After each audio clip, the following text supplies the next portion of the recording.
well, what are the humanities? And the joke was that they're so vast, they're very difficult to define. Can people define what we do? And even humanists, trained humanists who've been doing this their whole lives will say, I just don't even like the word because it gets such a bad rap.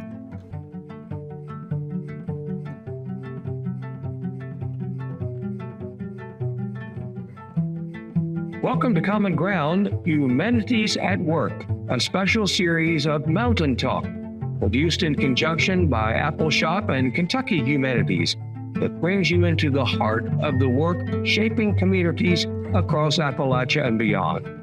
Joining me today for the first part of our program is Dr. Jennifer Kramer, Professor of Linguistics at the University of Kentucky and the Kentucky Humanities Board Chair, as well as Dr. Eric Wagner, Executive Director of West Virginia Humanities. Welcome. Hi, Hello, thanks, Bill. Good to be here.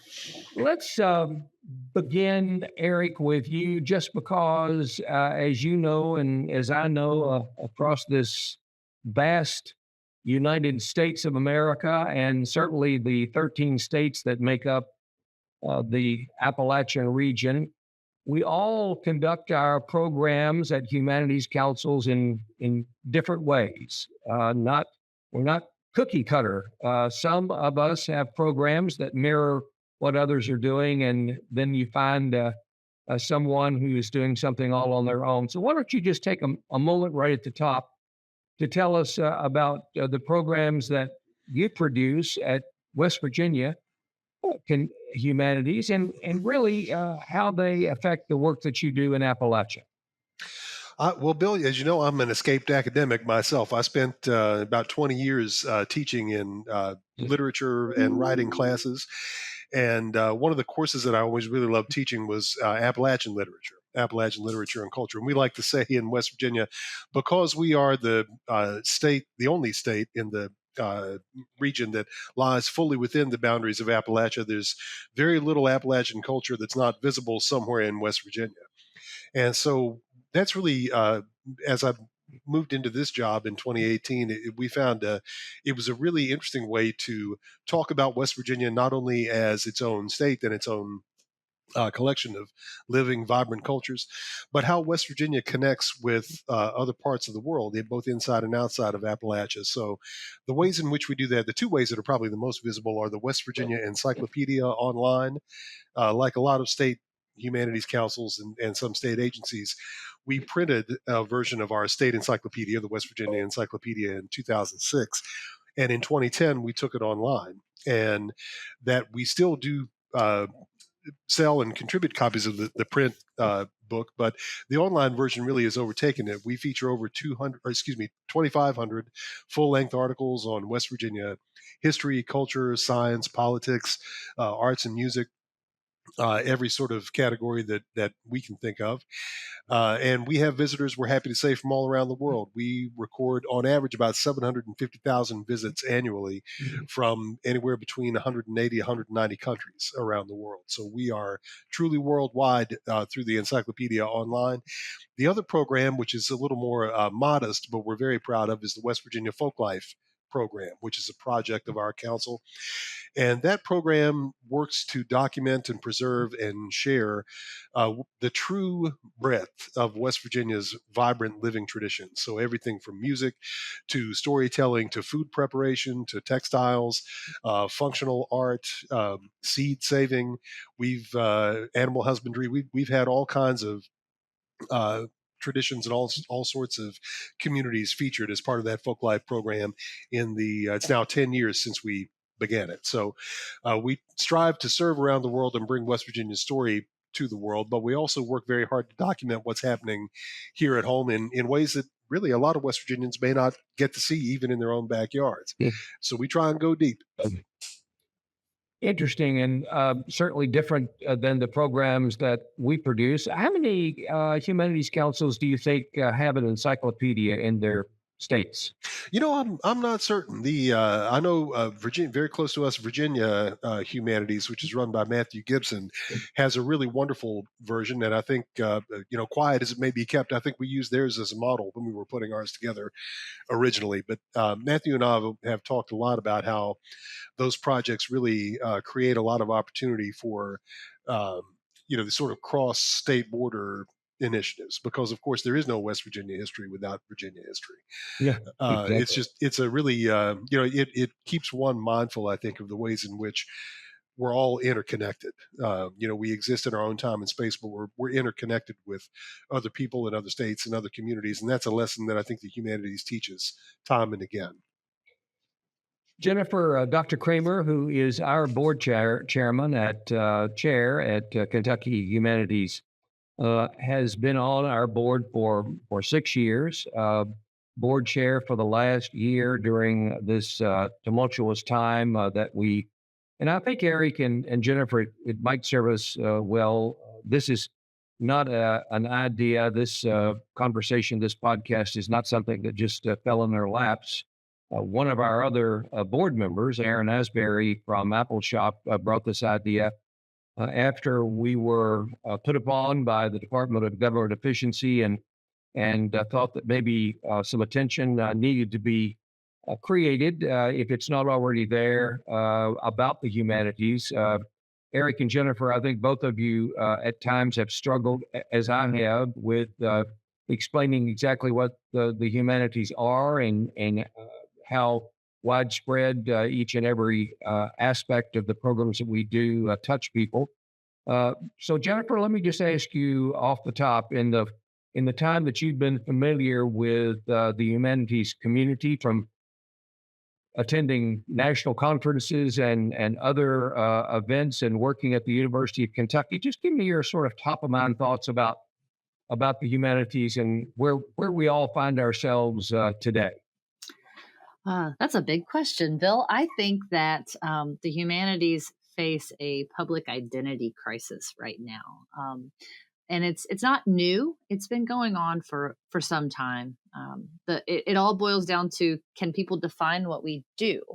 And even humanists, trained humanists who've been doing this their whole lives, will say, I just don't even like the word, because it gets such a bad rap. People think it's this thing or that thing. It's this irrelevant thing, that irrelevant thing. And well, as a linguist, most of my focus when I talk to people in the communities is not on humanities broadly defined, but instead more about how language works. So I do study Appalachian language, and a lot of what I talk to people about, while I do work on how people actually talk, the big focus in my research has always been on how people think they talk and how they think other people talk.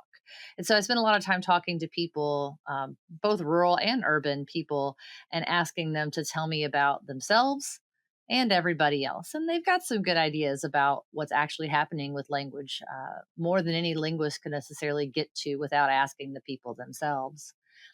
But when I talk to my students here at the university, I spend a lot of time trying to engage that notion of that which makes us human when I'm trying to teach them about language and how it works. And when it comes to the Appalachian English speakers, which I have very many of in my classrooms, a lot of my focus has been on making sure they recognize that their way of talking is just as legitimate, just as useful, just as beautiful as any other variety of English, and that they shouldn't feel sad or ashamed or anything of their varieties.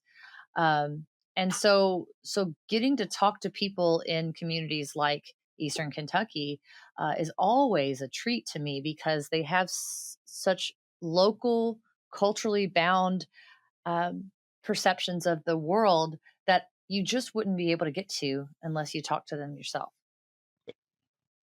So, to both of you, Jennifer and Eric, I'm sure that not everyone is aware of course, it just happened within the last 48 hours or so that the new administration budget completely defunds the National Endowment for the Arts, the National Endowment for the Humanities, the Institute for Museums and Libraries, and it goes on, along with the Department of Education and the USAID.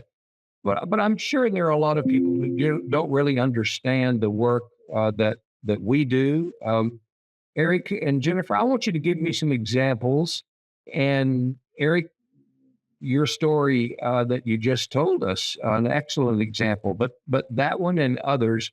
And Jennifer, you know our schedule pretty well after being on the board for 6 years. Tell me what is going to be lost if we're not able to continue to tell stories like we have been doing for 50 plus years in both West Virginia and Kentucky. Yeah, Kentucky Humanities in its illustrious 50 plus years has done a lot for Kentucky communities. Again, both rural and urban.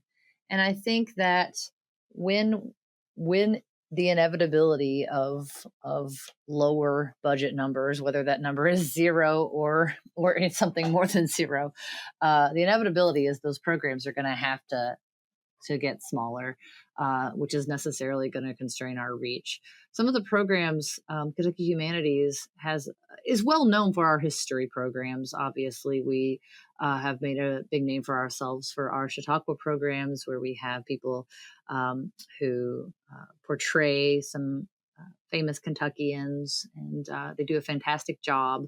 But we also have a literacy arm. A lot of our programs designed to focus on children and their families and reading together. Studies have shown that simply reading with your child is a big bump for them in their educational worlds. And Kentucky Humanities helps make that happen in some communities where it might be a little more difficult.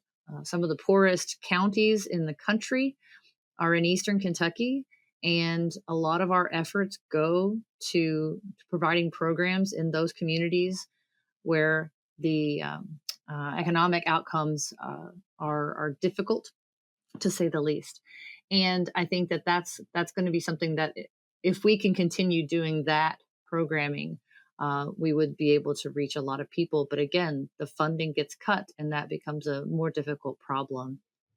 Eric, give me some examples of the work that West Virginia Humanities Council is doing and how difficult it might be going forward. Well, I think a lot about this these days too, about how these types of programs, and in particular the state humanities councils, represent a framework for co-investment.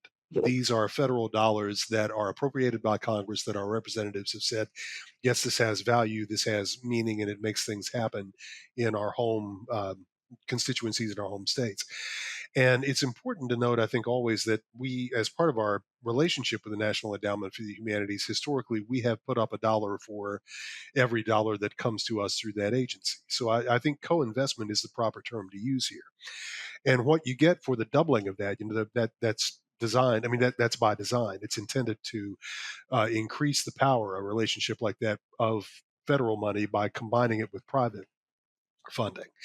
And I think, to Jennifer's point, where that's going to be felt is going to be in moments where maybe not a lot of folks are familiar with what the Humanities Council Network has done to create those speaker series and to bring those cultural experiences, particularly into rural communities. I think for us, I could easily see it being felt most immediately in the curricular contributions that we make through the West Virginia Encyclopedia and other routes for K through 12 students throughout the state.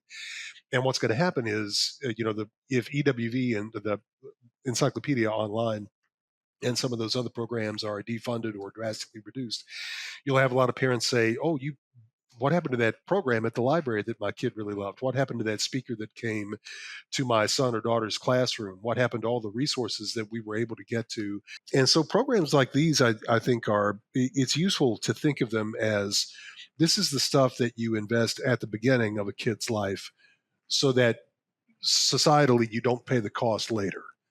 And so it really is, for a very small investment, I think it's one of the federal agency relationships that shows a huge return. Yeah, that's a lot to think about, Eric, and I want to ask you both to end up our conversation today.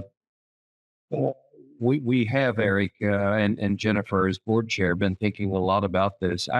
I guess I have two questions.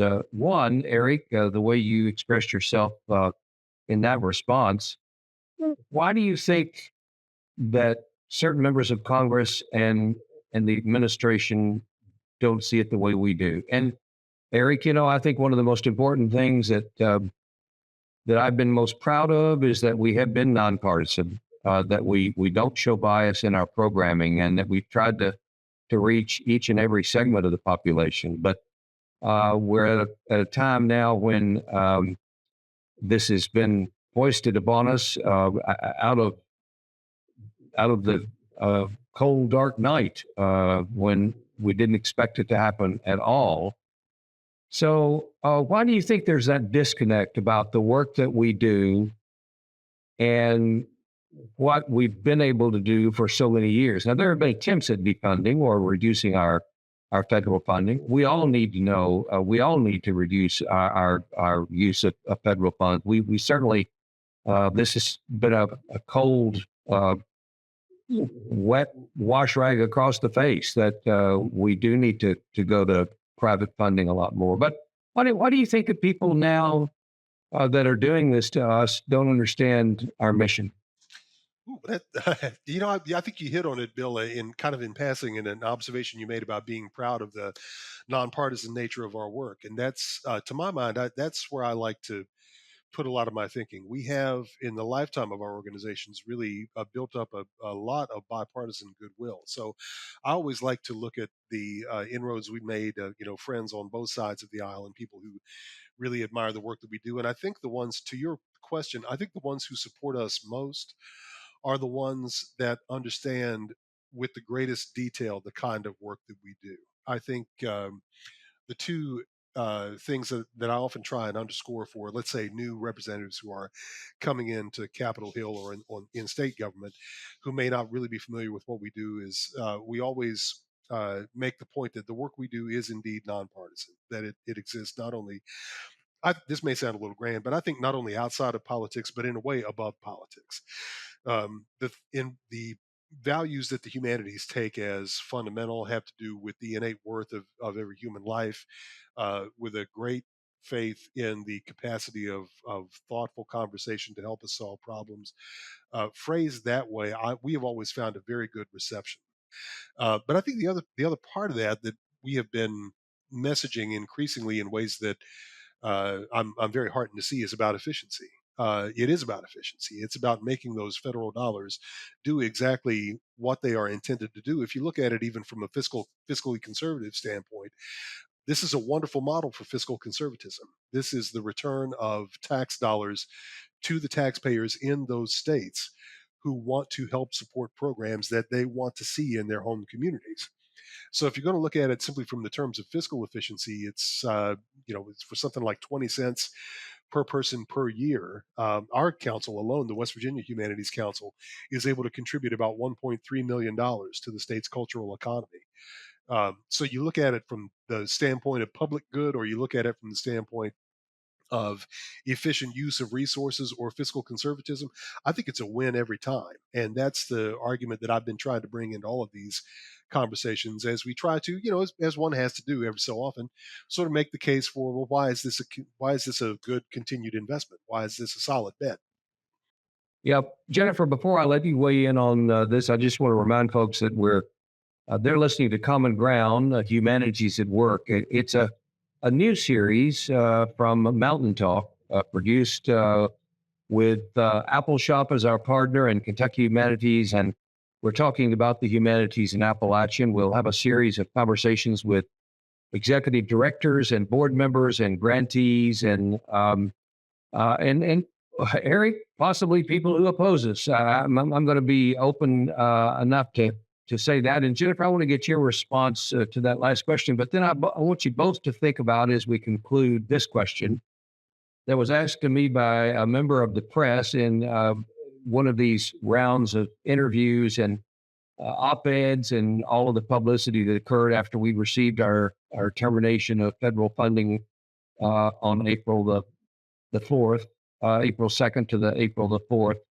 And the question was a good one. And honestly, it had not been asked until maybe one of the last interviews. And he said, if you had a member of the Department of Government Efficiency or a member of Congress who opposes you sitting right here beside you, what would you tell them about how important this work is that you do in your states?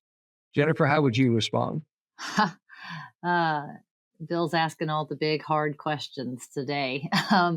Well, I wanna share an experience I was able to have actually March now, where we hosted in DC. They hosted an event called Humanities on the Hill, but the days we were there were focused on humanities councils, and I was able to travel with Bill and some others from Kentucky Humanities to talk to our delegation about the impact that Kentucky Humanities has in our state, and in particular with the individuals from their specific districts, what we bring to their districts. To put it kind of the silly way I put it to others is that a lot of the people get into politics because they're kind of history nerds to begin with, and we definitely highlight the history nerd side of things. So I think we were able to make our case that what we do matters for our communities, and I truly believe they all saw the value in what we do. Now, obviously, that was before what's happened since with Doge. I would, if I had someone in front of me now to talk to them, I would share some of the same kinds of stories I did that I've already shared today about our literacy missions, about bringing history to life, about impacting every community in our state. And it's true. And we were able to show this by providing maps that showcase all the different places we've had programs. We have lovely stories from individuals about how impactful one of our primetime reading events was. We have all the stories, all the data, and I would present that to them.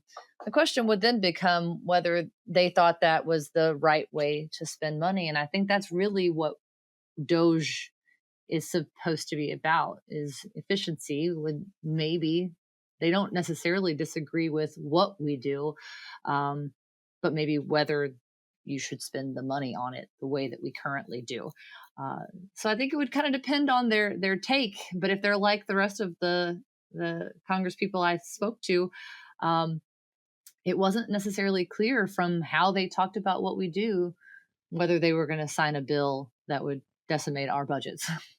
Yeah, that's so well put. And thank you for the way you put all that together. Eric, wouldn't you like to invite one of the members of the Department of Government Efficiency team to come to West Virginia and see the work you're doing? I would always invite people who have never been to West Virginia and don't know what we're about to come visit. I would love for them to see here, and I know it's the same in Kentucky. I'm 100% sure it is. All of the wonderful cultural work that is being done, particularly in small communities and small towns, where people, maybe just one or two of them with small staff, with virtually, not much in the way of any funding at all, are trying to do the work to preserve and share and celebrate their cultural traditions, their heritage, and their history. That has value to my mind on the merits. And every time that I'm able to welcome people to West Virginia who have never been here before, I always get some variation of, I didn't know all this was here. I didn't know this energy was here. I didn't know all of this great stuff was here. So we work, I think, to fight against the stereotypes, certainly germane to us in West Virginia, but I think more broadly in Appalachia. We work to offer a corrective to stereotypical stories about West Virginia, and the corrective is always good. And in fact, one of the staffers at Humanities on the Hill we spoke to said to us at one point in the conversation, after we'd gotten into it a little bit and she got a better handle on who we were and how we work and the kind of things we do, she said, you guys are the feel good story. And I said, yes, that's exactly right. Absolutely. In that we combat stereotypes, in that we bring people together to talk and to, as Jennifer said, that wonderful point. And I think it's true about not being able to really discern what part of the political spectrum you might be on, you can always tell a fellow traveler, even if they're not a member of, your party or a cohort group or whatever it is. You can always tell somebody who has a love for the kind of work that we do. Well, again, very beautifully said. And I think that's the task ahead for all of us is to, Eric, you might know that our mantra here is telling Kentucky stories. And I'm sure that other states have something similar, telling West Virginia stories. We're going to continue to do that until we can't do that anymore. And I think that's the only way to really make our point and to let people know that don't know what our work is. And I think both of you have emphasized, Eric, you just mentioned the small towns, the rural parts of both of our states are really, we're poor states. And to think that those programs are going to be lost in the libraries and the small cultural centers in the classroom is frankly heartbreaking. And I hope at the end of the day we prevail in some way. It might look like something different than we're working in today, but let's hope we can keep it going. And I appreciate both of you joining us on this inaugural first edition. I've been speaking with Dr. Jennifer Kramer, who is the professor of linguistics at the University of Kentucky and the head of the Appalachian Studies program, and Dr. Eric Wagner, executive director of the West Virginia Humanities Council. Thank you both, and hope to see you down the road. Thanks, Bill. Thank you. Thanks, Jennifer. Up next, we'll be speaking to Rebecca Asmo, executive director of Ohio Humanities. We'll be right back.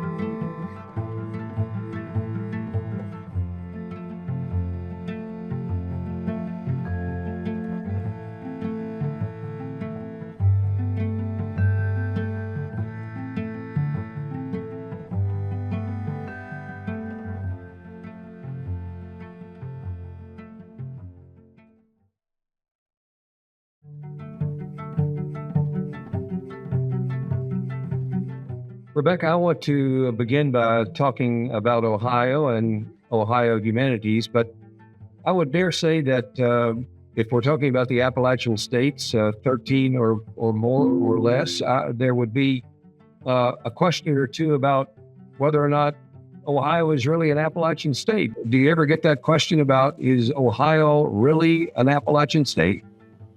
Hi, Bill. It's really great to be here with you today. So Ohio is, in fact, an Appalachian state.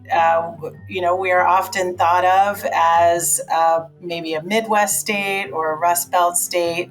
But we do, in fact, have a large portion of, the eastern part of our state. The southeastern part of our state is Appalachia. And it's an incredibly important part of our state's culture. It adds so much richness to our state. Ohio is a really large state. We're the 7th most populous state, and we have so much cultural diversity in our state. But the Appalachian region of our state is a big part of that cultural diversity, and it's a culture that really permeates every corner of this state. I think we want to certainly emphasize the programs that you do all over Ohio, but in the Appalachian region especially, and you've given us a real outline of some of those, and I want to talk about those. But first, the question of how important, whether it's Kentucky, West Virginia, Ohio, how important it is for humanities work to be felt in those rural communities in the areas of Appalachia. Anybody looking at your map know that Columbus and Dayton and Cincinnati are the populous areas. What's the largest city, if you know, in Appalachian, Ohio? Oh gosh, well, you're really asking me some tough questions today, Bill. I believe that the largest city is Athens, Ohio, which is where Ohio University is, and which is one of the oldest cities in Ohio. But you also have Marietta. And so there definitely are population centers throughout Appalachia. However, it really is, it covers a large portion of the state. And so even when we talk to our, representatives at the state house, because the population is relatively sparse in that region of the state, our representatives will cover a really big geographic region of the state. So in a city like Columbus, our state capital, where the metropolitan statistic area has maybe 2 million people in it. And, we have multiple representatives at the state house. You'll have a huge geographic area in Appalachia, that will just be covered by one representative. And so, like many parts of Appalachia, I would say it is, underserved. It is, not often visited by its representatives because it's hard to get to.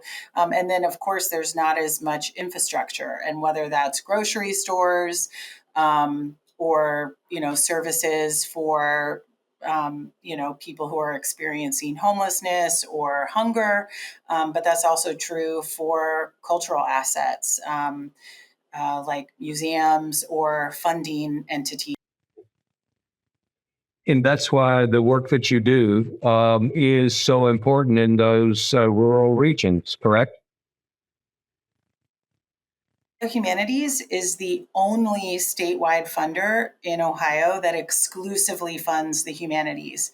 And, we are very focused on, making sure that we can serve communities that are outside of what we call the three C's. So Cleveland, Columbus, Cincinnati, which is really where about half of the population of our state lives. Because outside of those cities, and especially in areas like Appalachia that don't have as many large cities, there's just not the philanthropic infrastructure. So many times, we are the key funder of a project, and oftentimes we are the only funder of a project. And because there aren't, big corporate foundations or private foundations or, individual philanthropists who are, bringing projects to fruition like there are in a city like Cleveland that has, many, many, foundations from back, that got started back in the 1800s. So tell us about some of the programs that you have been involved in over the years and where your energy, your program staff, where you are so involved in. We'll talk about the entire state, but particularly in the Appalachian region and why you think those areas are important to the work that you do. Humanities, we really are what we call a grants first organization. And as I said earlier, Ohio is the seventh most populous state. Our population is almost 12 million people. And so, I think sometimes Ohio doesn't quite get the credit that we deserve for being such a big state. And so because we are such a big state, we have, thousands of organizations, of cultural organizations that are working in the state. And so, because of that, Ohio Humanities really feels like it's important for us to make sure that our role is to be a funder of projects and also to advocate for, for funding on behalf of these organizations, rather than to try to do our own programming.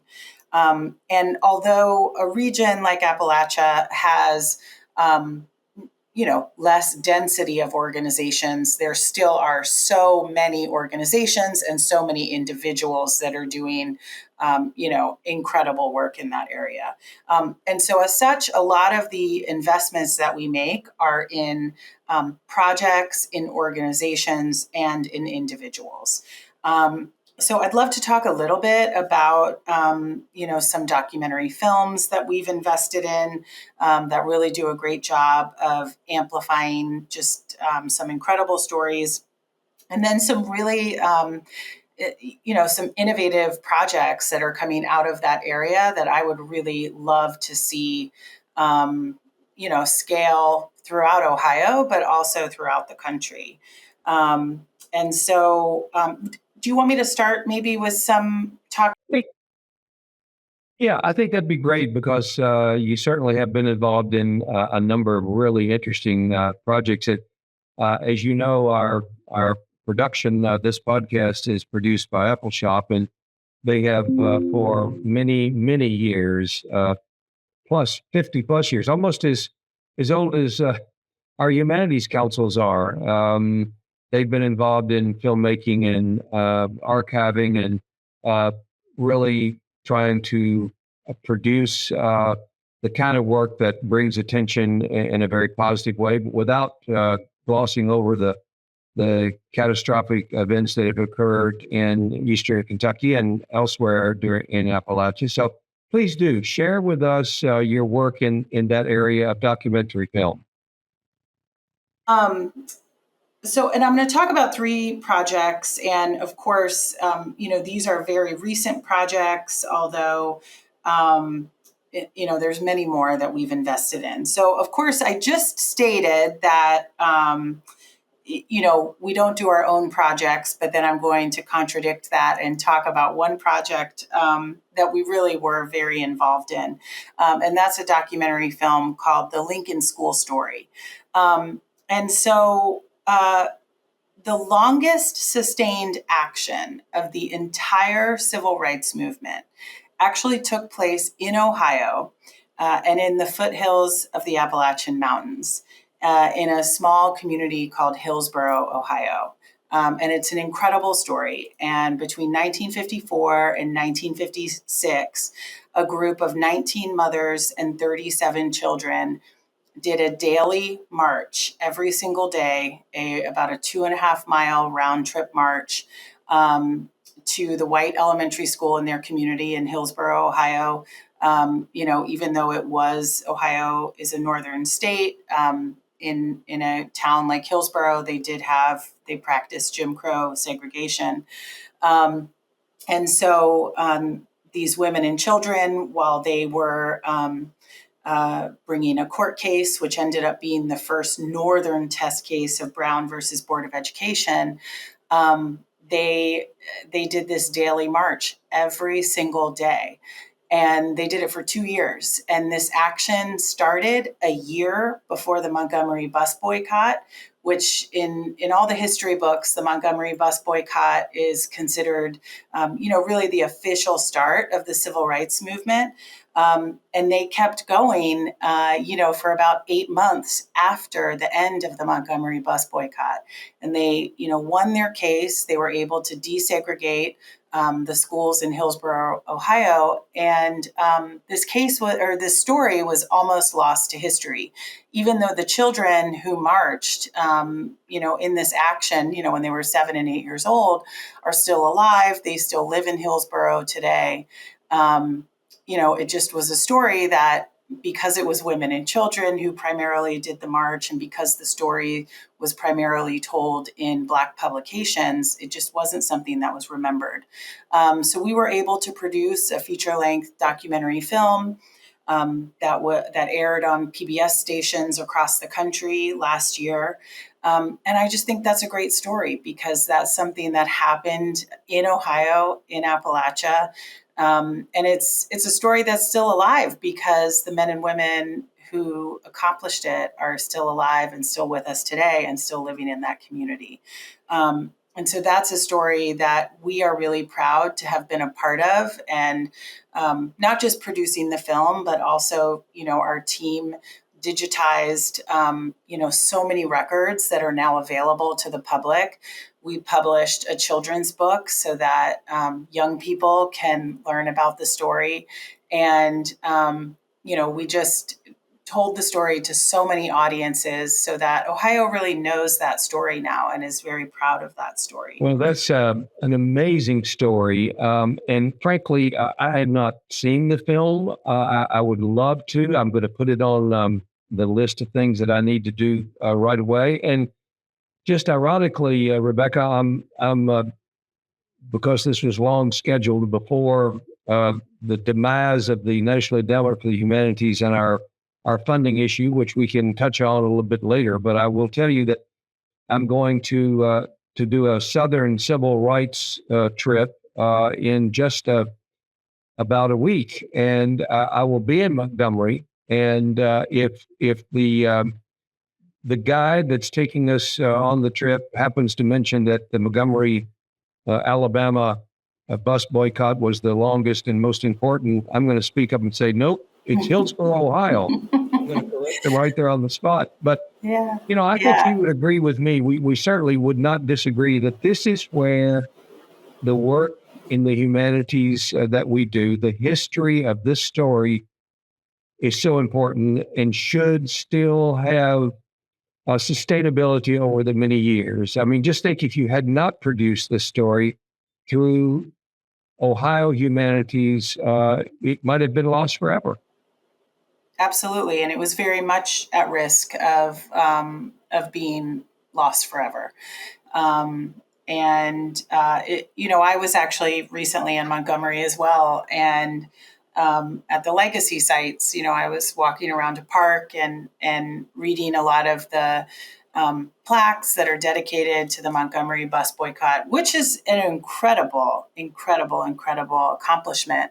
But it also makes us think about, what gets remembered in our collective memory as a country, and whose stories get remembered over time, and that's why humanities councils are so important, to sustain, and that's why government funding, especially, is important to sustain, because it's difficult for philanthropy to reach a very small community like Hillsboro, Ohio, in Highland County. There's very few, large foundations that are going to find that story, that are going to be able to develop those relationships. And that is truly something that only, government can provide, and only a humanities council can do. Well, I hope a lot of people, not only just members of the general public, but members of legislative bodies, members of Congress, took note of that when they saw the film. And I hope it made an impact on them in the way that this is the work we do, and we can't do it without the government's help.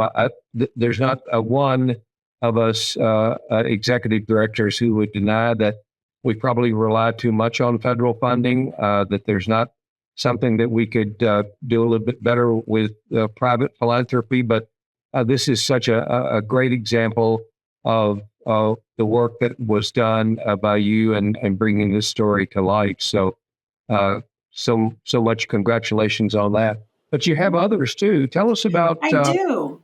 Yeah, tell us about another one. I don't want to call it out, but yeah, of course. So there's one that's really interesting. That was actually a short documentary that we supported with a grant, called Reclaiming. And it was an oral history project that interviewed women of all ages who lived in Appalachia throughout Ohio.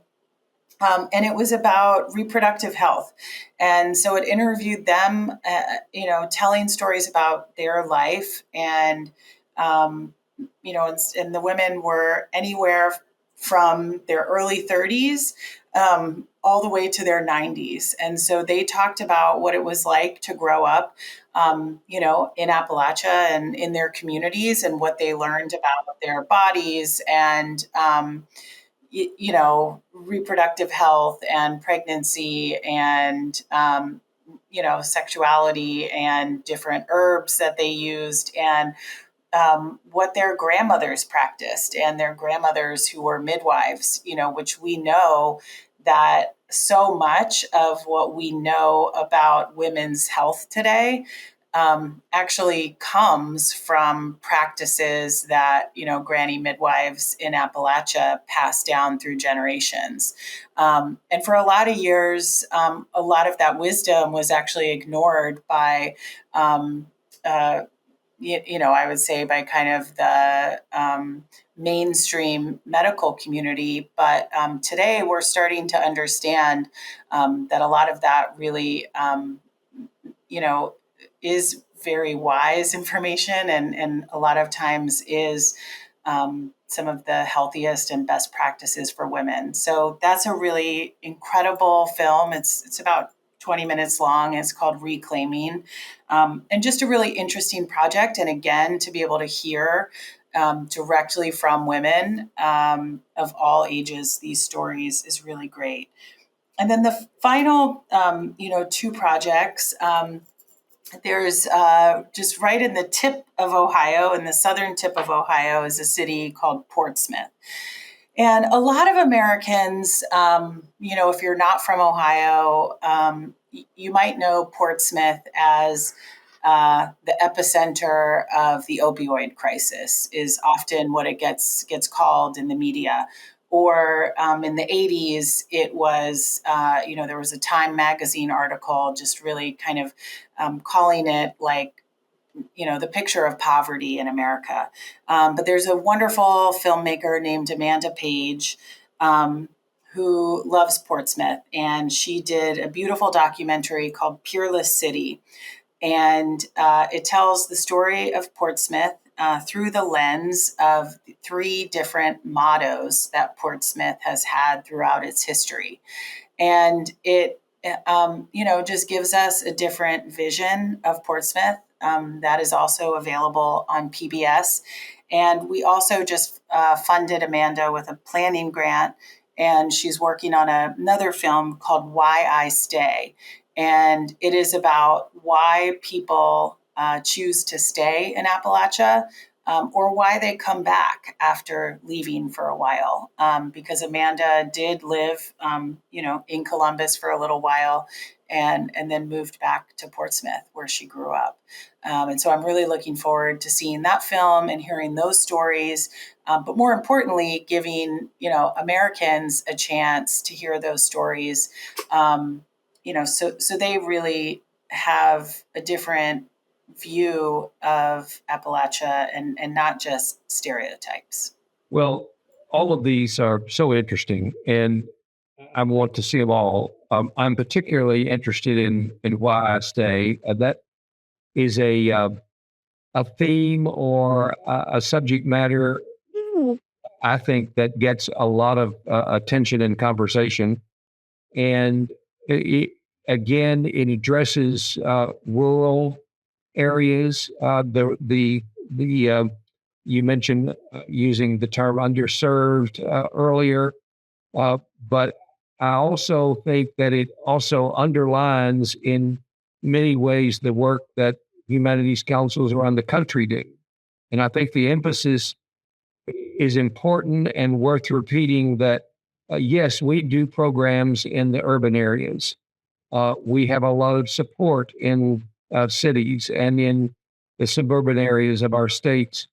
But at the same time, our outreach is to the parts of the country that don't get that much attention, that have cultural centers and museums. They may not be as large or as well funded as some in the big cities, but they're there and they serve that community.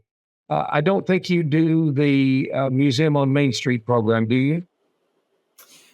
Well, we have in the past, and we were planning to resume that in 2026. And so we are hoping that we will still be able to do that in 2026. But that is a program that, communities like Marietta, Ohio, have been asking us to bring back. And so we're working to be responsive to that. Yeah, well, that's just an example of the one of the programs that we're involved in. And coming this fall to Kentucky, we're in 7 sites in 25 and 26. We hope, fingers crossed. But certainly in 25, we're able to take the Americans a real in-depth look at the first Americans, the Native Americans who were in this country and in our states. I know that Ohio has a large Native tribal association and groups. Kentucky, not as many, but those stories are so important that we bring to our constituents, to our rural supporters. Rebecca, in just a few minutes of the time that we have remaining, we've touched on this funding issue from the National Endowment for the Humanities through Congress. What do you think is going to happen to rural parts of America, Appalachian areas of Ohio, if this funding is not restored and if our programs aren't able to get to those communities? Well, if this funding, that was terminated by DOGE at the National Endowment for the Humanities is not restored, it will be catastrophic for the public humanities sector in rural communities throughout America, and especially in Ohio, in areas like Appalachia. I said this before, in many communities throughout Appalachia, we are the primary funder for a project. There's a wonderful project in Athens County, Ohio, called Invisible Ground. And it's so innovative. And they do something called immersive historic markers. And so instead of just having, a metal historic marker that has text on it that's in the ground, they have the Southeast Ohio History Center has used augmented reality and audio storytelling to really bring back to life buildings that have been torn down. And so you can scan a QR code on this marker and lift up your phone, and where a building used to be, you can actually see images of what that building looked like in different time periods, and then you hear a story about it. And so it really brings this history back to life. And so in Athens County, they've used it to kind of revive for the public, different areas that were really like a Black Wall Street at one time. Ohio Humanities provided the first seed funding for that. And so, organizations like that tell us, hey, when Ohio Humanities gives us funding for something that is a new idea and, people aren't really sure what it's going to look like, other donors trust that more. And we're able to go somewhere else and say, okay, we've got, funding for this proof of concept. We're able to do one marker. People see what it looks like. They see that it's really great. And now there's, multiple markers all over the county, and they're looking to expand it to different counties throughout the region. And the immersive markers are just, the potential for that is incredible, because there's so many buildings that are gone, and buildings tell a really incredible story that you can't just visualize when you're reading something. And so that's something that the team at the Southeast Ohio History Center, Jess Siders and Brian Kochko, I want to make sure that we still have not just funding, but also, the infrastructure with our organization to continue to support work like that, so that they can do this work, but also make sure that this work, organizations throughout the country can learn from this work, because it's really exciting. Rebecca, with just about a minute to go, let me just ask you the response that you've gotten from the people who support Ohio Humanities. Is the word getting to them and hopefully then to lawmakers that we need to continue this work, that so much will be lost in so many different ways of history and literacy and just the ability to tell our stories? Are you getting some positive feedback from people who support Ohio communities humanities? So we are definitely getting positive feedback, and our supporters are really stepping up. But I would like to see more of it, and a couple of places that I would really like to see more support. One is at the State House. Ohio is one of only 10 state humanities councils where the state legislature does not provide support for the Humanities Council. And so we're working really hard right now on that. And so there are a lot of legislators, especially throughout the Appalachian region, that we are really working with right now and frankly counting on to make sure that we can really provide support in particular to organizations that are outside of major metro areas.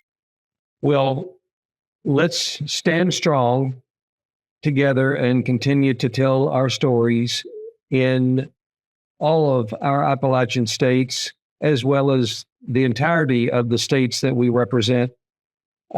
We want to continue this work and maybe offer a little bit of optimism that we're going to be able to. And I appreciate you joining us today on Common Ground. Thank you, Bill. And, there is nobody I would rather work with than you and my colleagues across all the states and territories. And I know we can do this, and we're going to keep fighting. Mountain Talk is a program of WMMT 88.7 FM and Appalshop. Common Ground Humanities at Work is a collaboration between Appalshop and Kentucky Humanities, hosted by Bill Goodman. Our guests this episode were Dr. Jennifer Kramer from the University of Kentucky and Chair of the Kentucky Humanities Board, Dr. Eric Wagner, Executive Director of West Virginia Humanities, and Rebecca Osmo, Executive Director of Ohio Humanities. Our music is Remembering Peers by Ben Sollee from sonaBLAST Records. In addition to WMMT 88.7, you can find this program on Appalshop's YouTube page at youtube.com/Appalshop.